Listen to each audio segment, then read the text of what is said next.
7시간 법정 공방 끝에 정경심 교수가 구속됐습니다. 수사 58일 만에 정 교수의 신병을 확보한 검찰은 이르면 다음 주 초 조국 전 장관을 소환해 조사할 가능성이 제기되고 있습니다.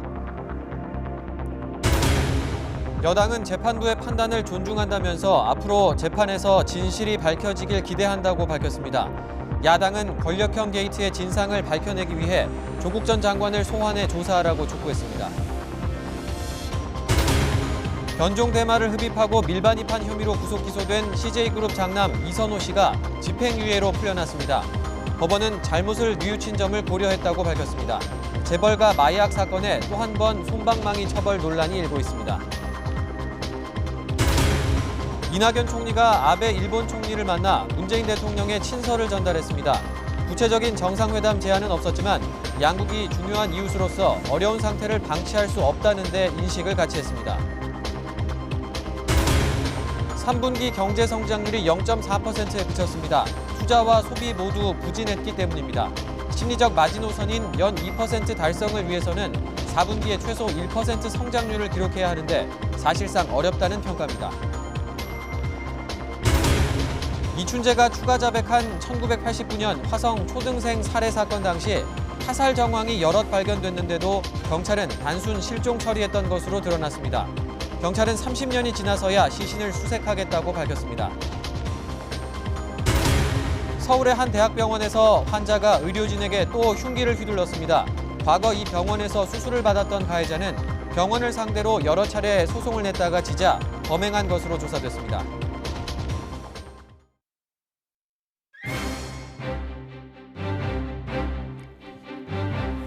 조국 전 법무부 장관의 부인 정경심 교수가 오늘 새벽에 구속됐습니다.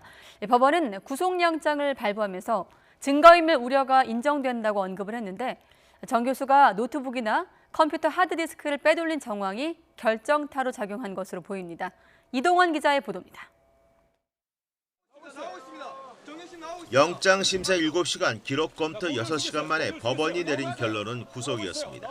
서울중앙지법 송병호 영장 전담 부장판사는 정경심 교수의 구속 사유 가운데 증거인멸 우려를 별도로 언급했습니다. 앞서 검찰은 정 교수에 대한 11개 혐의 가운데 증거은닉 교사 혐의를 포함했는데 법원이 이처럼 증거인멸 우려를 인정한 것은 정 교수의 사라진 노트북과 자택 PC 하드 교체 등이 결정적인 영향을 준 것으로 분석됩니다. 검찰은 지난달 6일 조국 부부 자산 관리를 돕던 증권사 직원 김경록 씨가 보관하던 노트북을 서울 여의도 모 호텔에서 정 교수에게 전달한 것으로 보고 있습니다. 검찰은 당시 정황이 담긴 CCTV를 토대로 노트북의 행방을 추궁했지만 결국 확보하지 못한 것으로 알려졌습니다. 여기에 김 씨에게 자택과 연구실 컴퓨터 하드디스크를 교체하도록 한 것도 증거인멸 정황으로 법원의 판단에 영향을 미친 것으로 보입니다. 앞서 정 교수의 운명을 가를 영장심사에선 검찰과 변호인단은 7시간 가까이 법정 공방을 벌였습니다. 정 교수 측은 검찰이 영장에 기재한 11개 혐의를 전면 부인했고 검찰은 공직자의 배우자로 불법에 가담해 이익을 도모했다며 혐의의 중대성을 강조했습니다. 법원이 정 교수의 구속 필요성을 인정하면서 검찰은 수사 정당성에 대한 부담을 어느 정도 덜어낼 수 있게 됐습니다. 저희들은 좌고 우면하지 않고 어떠한 사건이든지 원칙대로 처리해 나가고 있고 앞으로도 그렇게 할 생각입니다. 수사 58일 만에 정 교수의 신병을 확보한 검찰은 사모펀드와 웅동학원 등 남은 의혹에 대해 수사를 확대할 것으로 보입니다. 검찰은 정 교수에 대해 길게는 20일간 구속 상태로 수사를 벌이면서 다음 달 초 추가로 재판에 넘길 전망입니다. YTN 이동원입니다. 네, 검찰은 조국 전 장관이 후보자이던 지난 8월 말 전방위 압수수색을 시작으로 본격적인 수사에 나섰는데 무리한 수사란 논란 속에서 검찰은 7차례에 걸친 소환 조사 끝에 정경심 교수의 신병을 확보했습니다. 지난 58일간 검찰의 수사 진행 과정을 이경국 기자가 정리했습니다. 조국 법무부 장관 후보자 지명 18일 만인 지난 8월 27일 검찰이 서울중앙지검 특수부 수사팀을 대거 투입해 입시 비리와 사모펀드 관련 30여 곳에 대한 전방위 압수수색에 나섭니다.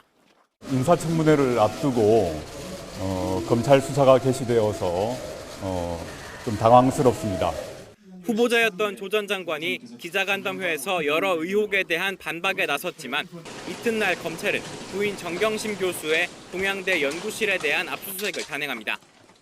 이 과정에서 정 교수가 PC를 반출한 사실과 이를 도운 증권사 직원, 자택 증거인멸 정황까지 드러납니다.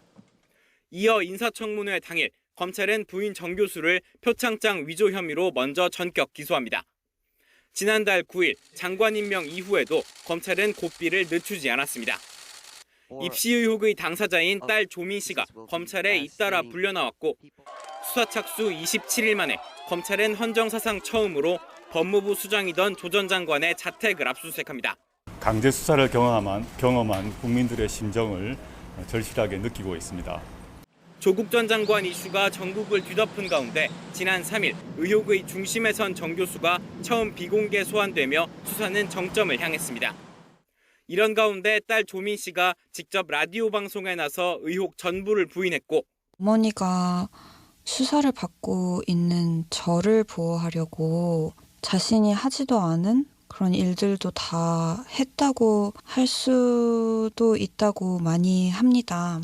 조 전 장관 부부의 자산 관리인도 유튜브 생방송을 통해 정 교수가 오촌 조카에게 속은 것이라며 반박하기도 했습니다. 커지는 의혹 속 가족들을 챙기겠다며 장관이 사퇴한 뒤에도 검찰은 정 교수에 대한 소환 조사를 이어갑니다. 검찰은 정 교수 건강 문제를 둘러싼 공방 속 7번째 조사 끝에 11개 혐의를 적용해 구속영장을 청구했고 법원은 고심 끝에 정 교수에 대한 구속영장을 발부했습니다. YTN 이경국입니다. 네, 그런가 하면 조국 전 장관은 오늘 오전 서울구치소를 방문해 부인 정경심 교수를 처음 면회하기도 했습니다. 조 전 장관은 오늘 오전 10시 50분쯤 아들과 함께 경기도 의왕시에 있는 서울구치소에서 정 교수를 만났습니다. 이번 만남은 법원이 오늘 새벽 0시 반쯤 정 교수의 구속영장을 발부한 지 10시간 만에 이루어졌습니다. 네, 조 전 장관의 부인 정경심 교수가 구속이 되자 여당은 법원의 판단을 존중한다며 말을 아꼈지만 당혹스러움을 감추지 못하는 분위기입니다. 당 일각에선 재판부 성토 목소리가 나오고 있는데 보수 야당은 정 교수 구속을 고리로 공세의 고삐를 더욱 쬐고 있는 상황입니다. 최기성 기자입니다. 정경심 교수 구속과 관련한 여당인 민주당의 공식 반응은 아침 회의 때 나온 이인영 원내대표의 짧은 발언이 전부였습니다. 원론적인 수준입니다. 우리 당은 재판부의 판단을 존중합니다. 민주당은 국민과 함께 겸허한 마음으로 이 재판을 지켜보겠습니다. 재판을 통해 실체적인 진실이 밝혀지길 기대한다고 밝힌 지도부 반응과 달리 당 내부에선 재판부를 성토하는 발언이 터져 나왔습니다. 서른 최고위원은 대단히 유감스럽다며 법원에 항의성 메시지를 보냈고 홍익표 수석 대변인은 영장 발부가 유무죄를 확정하는 건 아니라고 강조했습니다. 다툼이 많은 상황이기 때문에 피의자 측에서도 방어할 수 있는 이런 기회를 준다는 입장에서 불구속이 원칙이죠. 조국 정국을 거치며 당 지지율 상승으로 재미를 본 보수 야당은 동경기는 지금부터라는 입장입니다. 관역을 청와대로 옮긴 자유한국당은 이번 사건을 권력형 범죄로 규정하고 문재인 대통령이 잘못을 인정하고 사죄해야 한다고 강조했습니다. 조국과 정권 실세들이 가담한 권력형 범죄, 권력형 게이트를 보다 철저하게 수사해서 낱낱이 진상을 밝혀내야 합니다. 바른미래당은 정 교수의 범죄 행위를 조 전 장관이 어디까지 알고 공모했는지 밝혀내야 한다며 공세 수위를 높였습니다. 조국 전 장관에 대한 직접적인 소환 조사가 빨리 이루어져서 이 조국 사태가 빨리 정리가 될 필요가 있다는. 이렇게 여야의 대치전선이 가팔라지면서 공수처법 등 패스트트랙 법안 논의는 제자리 걸음입니다. 고위공직자 범죄수사처 설치를 위해 야당에 손을 내밀 수밖에 없는 여당으로선 조국 전 장관 수사 상황이 협상의 변수가 될 전망입니다. YTN 최기성입니다. 네, 이와 관련해 청와대는 아직 공식 반응을 내지 않고 있습니다. 청와대 핵심 관계자는 오늘 정 교수의 구속에 대한 입장을 묻는 질문에 내놓을 만한 입장이 없다고 말했습니다. 문재인 대통령이 31일 주재할 예정인 이른바 공정사회를 위한 반부패 협의회와 관련해서도 최종적으로 확정되진 않은 일정이라며 말을 아꼈습니다. 이날 협의회에는 윤석열 검찰총장도 참석할 예정이어서 조국 전 장관 가족에 대한 검찰 수사 이후 문 대통령과의 첫 만남이 이루어질 것으로 보입니다.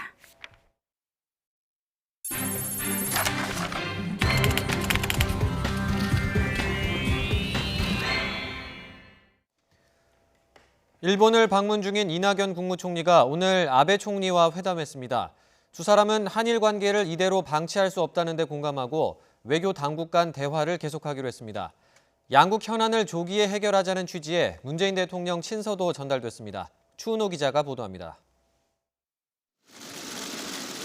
이낙연 국무총리와 아베 총리의 회담은 당초 예정 시간보다 2배가량 늘어난 21분 동안 진행됐습니다. 당초 면담이라고 발표했던 양국 정부도 회담으로 표현을 바꿔 사용했습니다. 경색된 관계가 더 이상 지속돼서는 안 된다는데 공감이 이뤄졌습니다. 양 총리는 한일 양국은 중요한 이웃 국가로서 한일 관계의 어려운 상태를 이대로 방치할 수 없다는 데 인식을 같이 했습니다. 이 총리는 한일 관계의 경색을 조속히 타개하기 위해 외교 당국 간 대화를 포함한 다양한 소통과 교류를 촉진시키자고 제안했습니다. 아베 총리도 외교 당국 간 의사소통을 계속하자고 답했습니다. 그렇지만 아베 총리는 국가 간 약속은 지켜져야 한다는 기존 입장을 거듭 밝혔습니다. 이에 대해 이 총리는 한국은 한일 기본조약과 청구권 협정을 존중하고 준수해 왔으며 앞으로도 그럴 것이라고 말했습니다. 이 총리는 또 레이와 시대의 개막을 축하하고 양국 관계 발전을 희망하는 문재인 대통령의 친서를 전달했습니다. 친서에는 양국 현안이 조기에 해결될 수 있도록 서로 관심을 갖고 노력하자는 문구가 담겼습니다. 문 대통령의 친서를 받은 아베 총리는 감사의 뜻을 표했습니다. 정부는 양국 총리회담을 계기로 관계 개선에 분기점이 마련된 것으로 보고 있습니다. 이에 따라 정부 간 대화가 공식적이고 그리고 활발하게 진행될 것으로 예상됩니다. 도쿄에서 YTN 추은호입니다. 대미 외교의 산 증인으로 불리는 김계관 북한 외무성 고문이 한 달 만에 다시 담화문을 발표했습니다. 김 고문은 김정은 위원장과 트럼프 대통령의 친분을 강조했는데 의지가 있으면 길이 열린다며 미국의 입장 변화도 거듭 촉구했습니다. 임성호 기자입니다. 지난 21일 트럼프 대통령은 백악관 회의에서 북한 문제를 언급하며 김정은 위원장과 서로 존중하고 있다고 강조했습니다. 이달 초 북미 실무 협상이 결렬된 뒤 첫 언급이었습니다. Probably something's going to be happening with North Korea too. There's some very interesting information on North Korea. A lot of things are going on, and it's going to be a major rebuild at a certain point. 이에 김계관 북한 외무성 고문은 담화문에서 얼마 전 김정은 위원장도 직접 트럼프 대통령과 각별하다고 말했다고 화답했습니다. 그러면서 두 정상의 신뢰와 친분이 북미 관계를 전진시킬 동력이 되길 바란다고 말했습니다. 김 고문은 그러나 미국의 실무자들은 냉전적 사고와 편견으로 북한을 적대시하고 있다고 깎아내리면서 올해 연말을 미국이 지혜롭게 넘기는 것을 보고 싶다고 말했습니다. 대북 협상을 주도하며 강경 기조를 유지 중인 마이크 폼페이오 미 국무장관을 비판하면서 미국의 접근법 변화를 촉구한 것으로 해석됩니다. 이와 관련해 최근 폼페이오 국무장관은 북한의 비핵화를 위한 접근 방식을 달리할 수 있다는 여지를 내비치기도 했습니다. The truth is that we can't rely on failed strategies to convince Chairman Kim to give up his nuclear weapons. There's still much work to be done. 김 고문의 담화문에 우리 정부는 북미 정상이 서로 신뢰감을 표명했다며 긍정적으로 평가했습니다. 이러한 대화 모멘텀이 유지되어서 실질적 진전으로 이어지기를 기대하고 있습니다. 이 과정에서 늘 해왔듯이 우리는 미국과 긴밀히 공조를 해나갈 것입니다. 북한이 김계관 담화문을 통해 미국과의 대화 재개 의지를 분명히 한 만큼 양측이 협상장에서 다시 만나기 전까지 비핵화를 위한 새로운 접근법에 관한 이견을 좁힐 수 있을지 주목됩니다. YTN 임성호입니다. 소비와 투자 부진의 영향으로 3분기 경제 성장률이 0%대에 그치면서 올해 2% 성장률 달성이 사실상 어렵다는 평가가 나옵니다. 정부와 한국은행은 내년에는 상황이 나아질 것으로 기대하고 있는데 올해와 비슷하거나 오히려 나빠질 거란 전망도 적지 않습니다. 조태현 기자가 보도합니다. 정부와 한국은행이 내년에는 올해보다 경기가 나아질 것으로 보는 근거는 크게 세 가지입니다. 첫 번째는 대외 환경입니다. 미국과 중국이 최근 무역 분쟁과 관련한 부분적인 합의를 하는 등 대외 환경이 올해보다는 개선될 가능성이 크다는 겁니다. 또 지난해 말부터 급격히 나빠졌던 반도체 업황도 조금씩 회복세를 보일 것으로 전망하고 있습니다. 여기에 내년 500조 원이 넘는 확장적 예산도 경기를 뒷받침할 것으로 기대하는 모습입니다.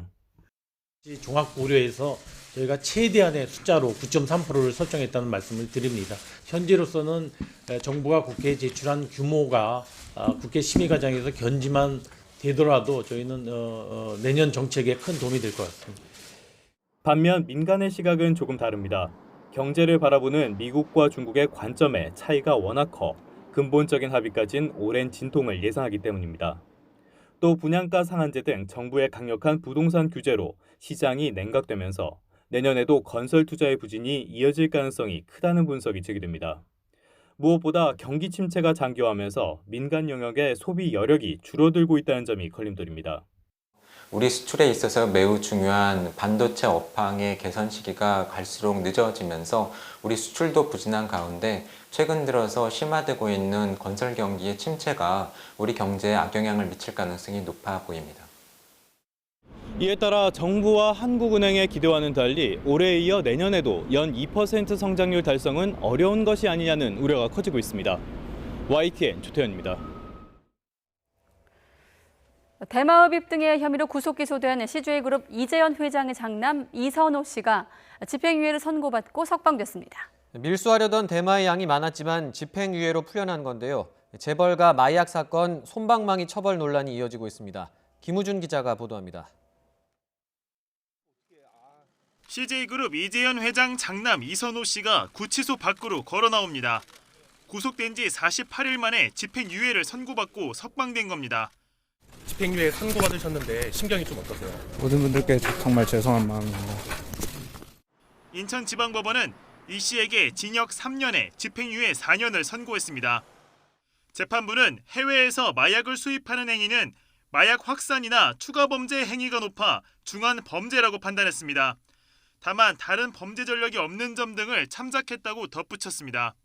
최근 SK와 현대가 3세가 마약 범죄로 구속됐다 집행유예로 풀려난 참이어서 재벌가 솜방망이 처벌 논란이 또 불거졌습니다. 이 씨가 반입하려던 변종 대마의 양이 상당했으며 이미 LA 등지에서 수차례 흡입한 사실까지 확인됐기 때문입니다. 비록 초범이긴 하나 이번에 밀수한 그 마약의 종류와 양이 굉장히 많았고 장기간에 걸쳐서 다수의 이 마약 흡입을 해왔다는 사실이 입증되었다는 점에서 이번 판결은 솜방망이 처벌이었다. 이선호 씨는 검찰 조사 단계부터 특혜 논란에 휩싸인 터라 솜방망이 처벌 논란과 관련해 검찰이 어떤 결정을 할지도 관심입니다. 앞서 열린 결심 공판에서 징역 5년에 중형을 구형한 검찰은 1심 판결에 대해 조만간 항소 여부를 결정할 방침입니다. YTN 김우준입니다. 집안 곳곳에 몰카를 설치한 뒤 10년 동안 여성 30여 명의 신체를 불법 촬영한 혐의로 재판에 넘겨진 제약사 대표 아들이 2심에서도 실형을 선고받았습니다. 서울 동부지방법원은 오늘 성폭력 처벌법 위반 혐의로 기소된 34살 이모 씨에게 징역 1년 6개월을 선고했습니다. 재판부는 이 씨가 피해자 2명과 추가로 합의한 점을 고려해 감형했지만 실형은 면할 수 없다고 밝혔습니다. 서울의 한 대학병원에서 환자가 의료진을 상대로 흉기를 휘두르는 일이 또 벌어졌습니다. 서울 노원경찰서는 오늘 살인미수 혐의로 50대 후반 남성 최모 씨를 긴급 체포했습니다. 최 씨는 오전 10시 반쯤 하계동의 한 대학병원에서 난동을 부리다 이를 말리는 의사 A 씨와 직원에게 흉기를 휘두른 혐의를 받습니다. 피해자들은 손과 팔 등을 다쳐 근처 병원으로 옮겨져 치료받고 있습니다. 과거 이 병원에서 수술을 받았던 최 씨는 병원을 상대로 여러 차례 소송을 냈다가 모두 지자 범행한 것으로 조사됐습니다. 경찰 관계자는 최 씨가 술에 취한 상태는 아니었다며 정신병력 여부 등 정확한 경위를 파악하는 대로 구속영장을 신청할 방침이라고 밝혔습니다. 대전에서 중학생들이 또래 학생을 집단 폭행을 하고 동영상까지 촬영해 유포했다는 신고가 접수돼 경찰이 수사에 나섰습니다. 대전 유성경찰서는 폭행 혐의로 중학생 A군 등 4명을 불구속 입건해 조사하고 있습니다. 이들은 올해 초 아파트 지하 주차장이나 공터에서 14살 B군을 수차례 집단 폭행을 하고 영상을 촬영해 돌려본 혐의를 받고 있습니다. 피해 학생 부모는 집단 폭행이 1년 넘게 이어졌다고 주장하고 있으며 경찰은 가해 학생들을 불러 조사한 뒤 신병 처리 여부를 결정할 계획이라고 밝혔습니다. 옷에 우유를 튀게 했다는 이유로 동급생을 밤새도록 때린 중학생들이 검찰에 넘겨졌습니다. 서울종암경찰서는 상해 혐의 등을 받는 중학생 15살 A군 등 4명을 기소 의견으로 검찰에 송치했습니다. 이들은 지난달 4일 오후 10시부터 다음날 새벽 5시까지 서울 성북구의 한 중학교에서 동급생 B군을 집단 폭행한 혐의를 받습니다. 피해자는 고막이 파열되고 실명 위험도 있는 것으로 알려졌습니다. 경찰은 범행을 주도한 A군에 대해 구속영장을 신청했지만 법원은 증거인멸과 도주 우려가 없다며 지난달 30일 기각했습니다. 네, 화성 8차 살인 사건의 범인으로 20년간 옥살이를 했던 윤모 씨는 경찰의 강압 수사에 거짓 자백을 했다고 주장을 했는데 경찰이 당시 수사팀과 윤 씨를 대질 조사하는 방안을 검토하고 있습니다. 윤 씨는 즉각 환영의 뜻을 밝혔는데 해당 경찰관들이 대질에 응할지가 미지수입니다. 안윤학 기자의 단독 보도입니다. 화성 8차 사건의 범인으로 몰려 20년 가까이 억울한 옥살이를 했다며 재심을 준비 중인 윤모 씨. 경찰 고문에 못 이겨 거짓 자백을 했다는 윤 씨는 당시 수사 경찰관과의 대질 조사도 마다하지 않겠다고 밝혔습니다.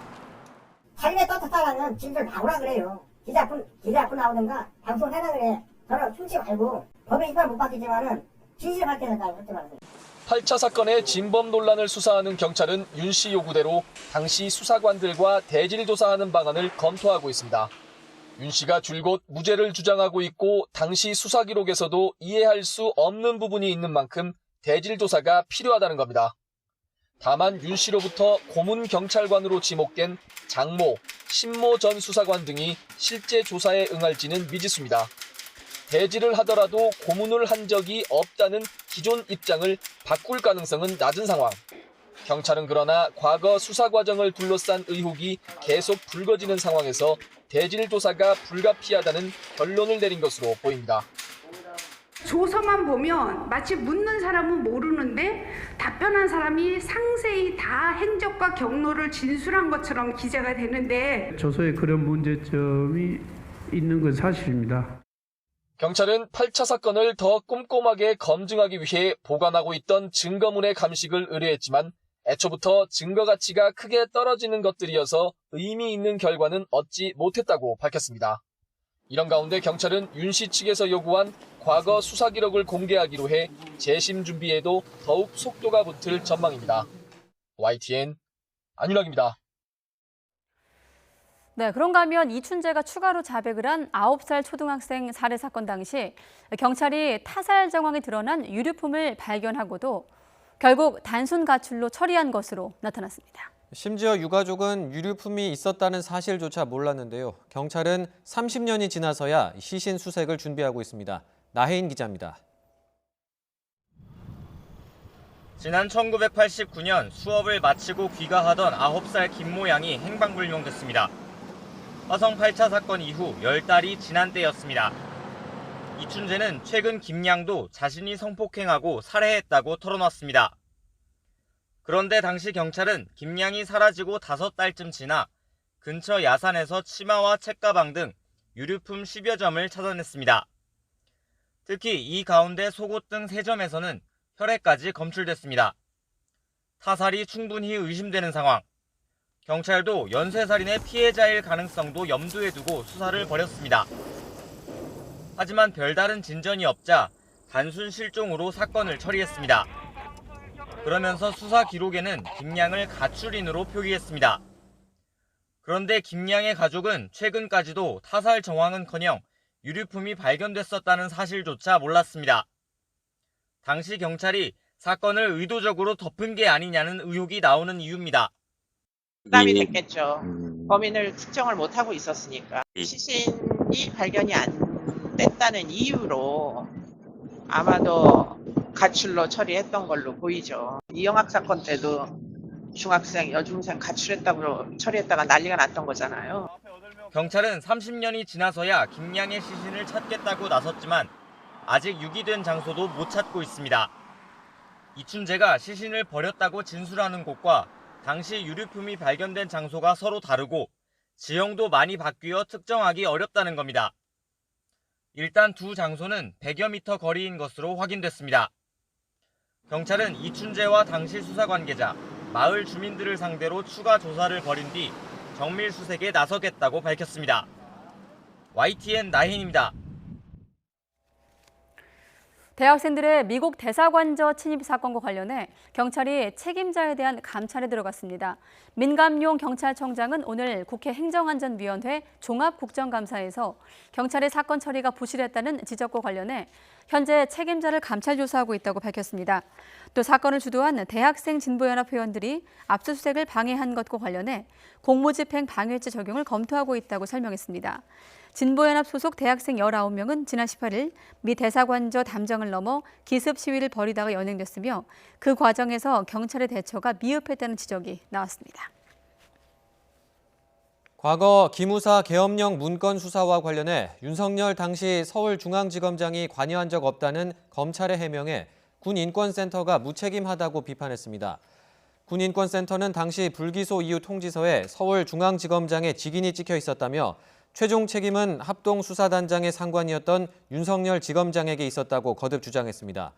앞서 군인권센터는 합동수사단이 계엄령 문건을 입수하고도 덮었다며 윤 총장의 책임론을 제기했습니다. 계엄령 문건 수사와 관련해 불기소 이후 통지서의 직인을 근거로 당시 윤석열 서울중앙지검장의 책임을 제기한 군인권센터 측 주장을 검찰은 거듭 반박했습니다. 대검찰청 관계자는 당시 계엄령 문건 합동수사단이 김학이나 강원랜드 사건을 맡은 독립된 수사단과 마찬가지로 서울중앙지검 소속 검사가 전결 처리했다고 밝혔습니다.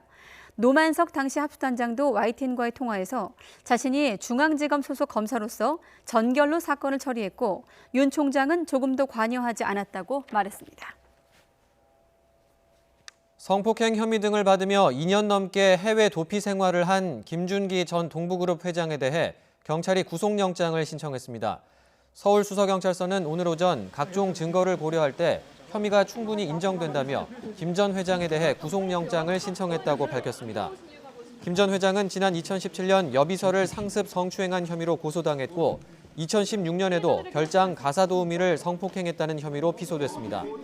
의혹이 불거지기 직전인 2017년 7월 미국으로 출국했던 김 전 회장은 2년 넘게 귀국을 미뤄오다 비자 연장이 거부되자 어제 새벽 인천공항을 통해 입국한 뒤 곧바로 경찰에 체포됐습니다.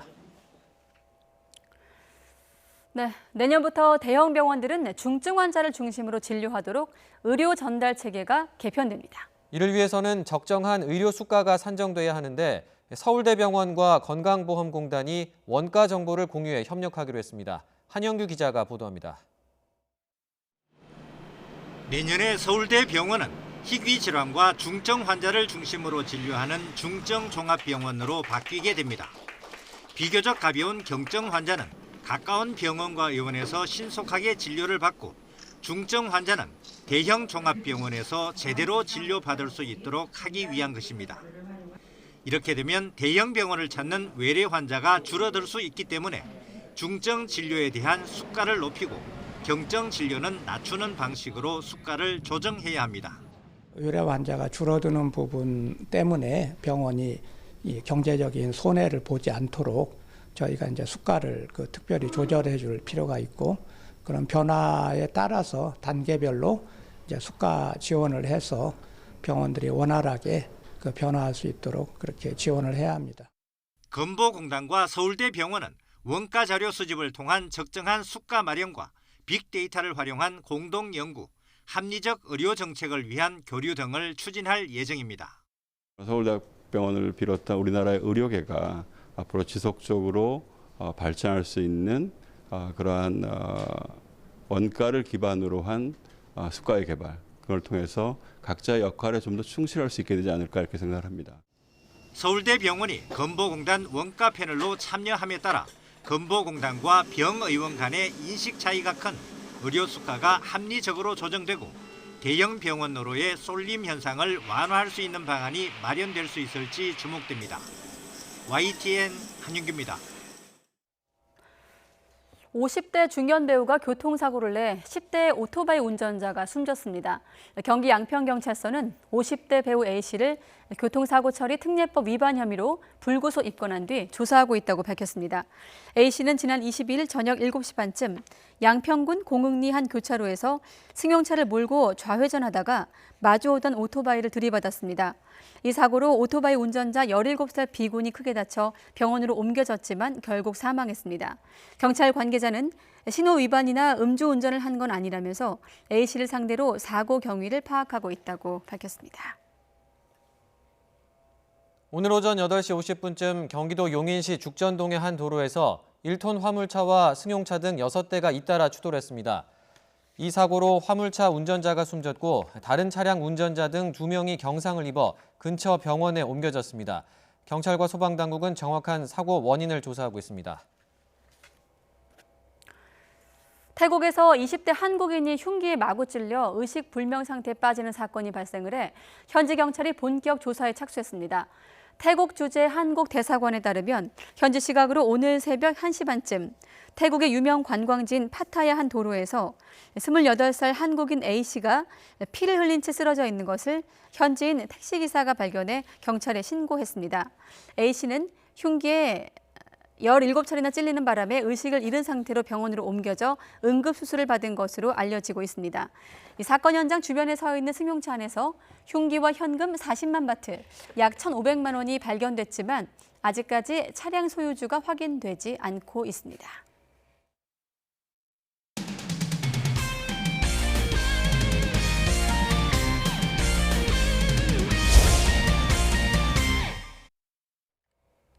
프로야구 최후의 승자를 가리는 한국 시리즈는 두산이 이틀 연속 극적인 끝내기 승리를 거두면서 유리한 위치를 점했습니다.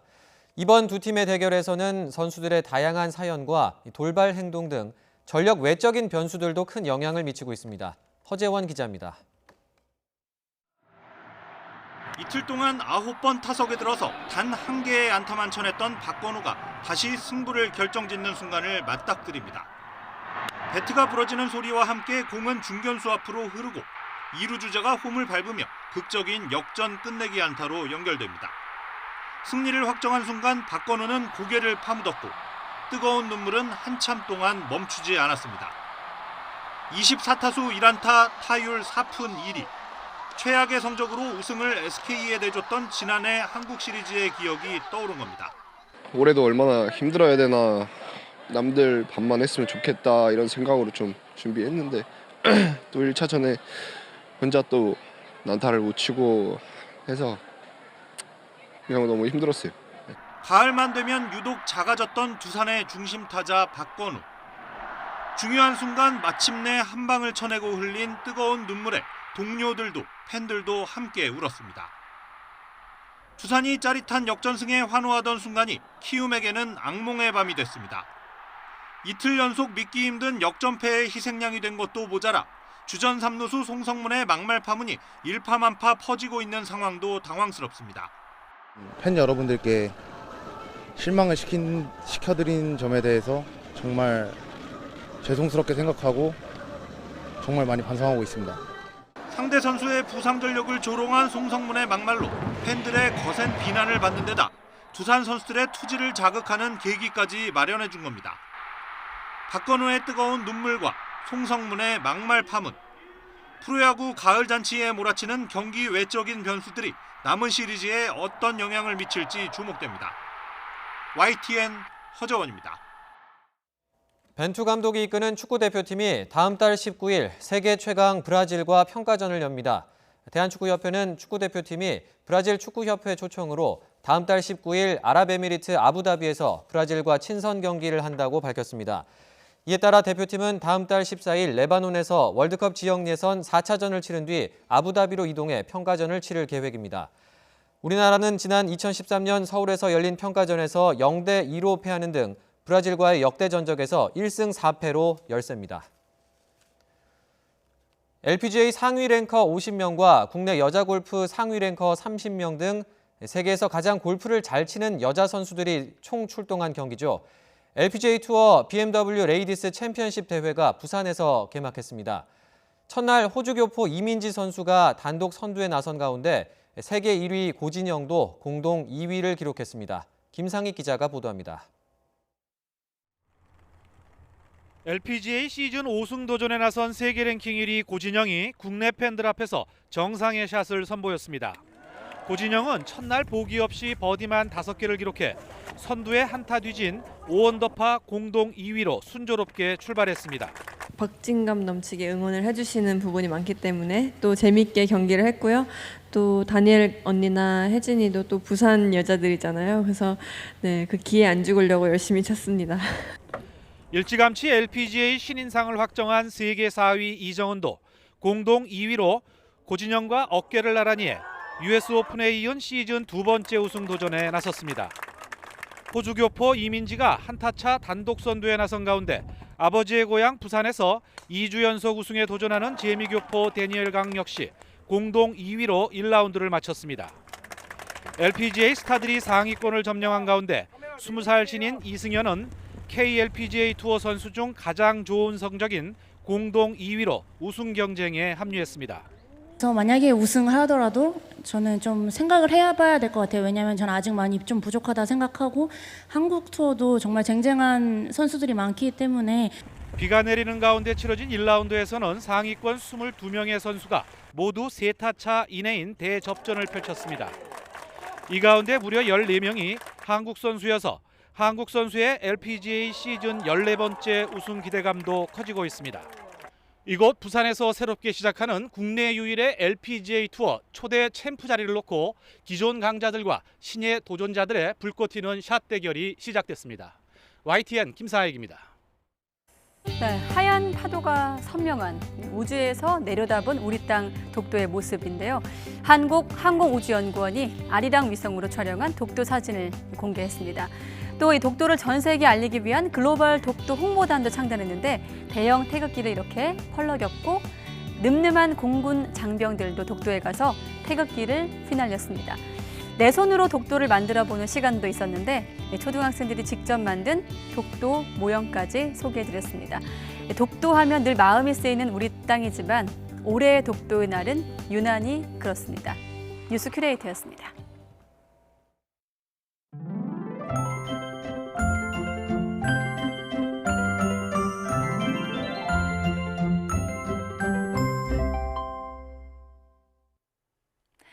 오늘에 이어 내일까지 선선한 날씨가 이어지면서 깊어가는 가을을 느껴보기 좋겠습니다. 내일도 일교차가 큰 폭으로 나면서 아침에는 서늘하겠고요. 낮에는 선선하겠습니다. 내일 아침 서울 기온은 12도로 시작해서 낮 기온은 22도까지 오르겠습니다. 공기도 깨끗하겠습니다. 전국의 미세먼지 농도가 좋음에서 보통 단계를 유지하겠습니다. 내일 아침까지 동쪽 지역은 비가 오겠습니다. 동해안 지역은 20에서 60mm의 비가 오겠고요. 영남 내륙 지역도 5mm 안팎의 비가 조금 오는 곳이 있겠습니다. 내일은 하늘에 구름이 다소 끼겠고요. 중부 지역은 오후부터 밤 사이에 산발적인 빗방울이 떨어지는 곳이 있겠습니다. 내일 아침 기온은 오늘과 비슷하거나 조금 낮겠습니다. 서울의 기온이 12도가 예상되고요. 춘천 11도, 대구는 14도로 시작합니다. 낮 기온은 오늘보다 1, 2도가량 떨어집니다. 서울의 한낮 기온이 22도에 그치겠고요. 춘천과 강릉 21도, 대구는 23도까지 오르겠습니다. 내일 밤부터는 북쪽에 찬 공기가 밀려오면서 기온이 뚝 떨어지겠습니다. 주말 아침 서울 기온은 6도까지 내려가면서 올가을 들어 가장 쌀쌀한 날씨가 찾아오겠습니다. 날씨 정보였습니다. 네, 이상으로 뉴스큐 마치겠습니다. 함께해 주신 여러분 고맙습니다.